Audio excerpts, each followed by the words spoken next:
Welcome to the Milestones of Hajj, a step-by-step guide. This sacred pilgrimage is a spiritual journey for every able-bodied Muslim.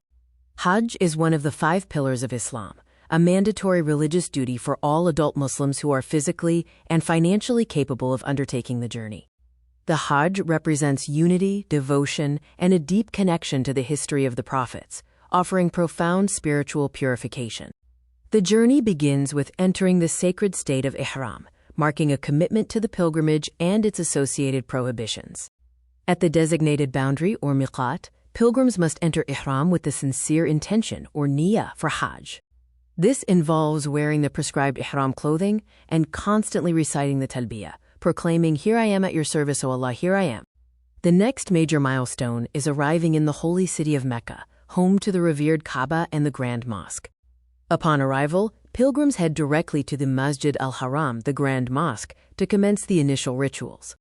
The first act in Mecca is the tawaf, circumambulating the Kaaba 7 times in a counterclockwise direction, a deeply unifying act of worship. Following tawaf, pilgrims perform sa'i, walking and running 7 times between the hills of Safa and Marwa, commemorating Hajar's search for water. The core rituals of Hajj span several days, beginning on the 8th of Dhul Hijjah, involving movement between sacred sites. On the 8th of Dhul Hijjah, pilgrims move to Mina, a large tent city, to spend the day in prayer and preparation for the main event. The 9th of Dhul Hijjah is dedicated to Wuqufi Arafat at Mount Arafat. This is the main pillar of Hajj, spent in fervent prayer and reflection. After sunset, the pilgrims proceed to Muzdalifah, where they pray and collect pebbles for the subsequent stoning ritual. The next set of rites involves the symbolic rejection of evil, sacrifice, and physical purification.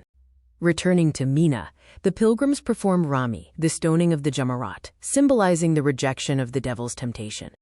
The Qurbani, or animal sacrifice, is offered in remembrance of Prophet Ibrahim's willingness to sacrifice his son Ishmael. Shaving or trimming the hair marks the completion of the major Hajj rites and allows pilgrims to emerge from the state of Ihram restrictions. The final stages of Hajj involve returning to the Kaaba for another tawaf and spending additional days in Mina. Tawaf al-Ifada is performed at the Kaaba, often referred to as the main tawaf or the visitation tawaf, fulfilling a core obligation. Pilgrims spend the remaining days of Hajj in Mina, continuing the stoning ritual to affirm their commitment against evil. Before departing Mecca, the final rite is Tawaf al-Wada, the farewell tawaf, marking the official conclusion of the sacred Hajj pilgrimage.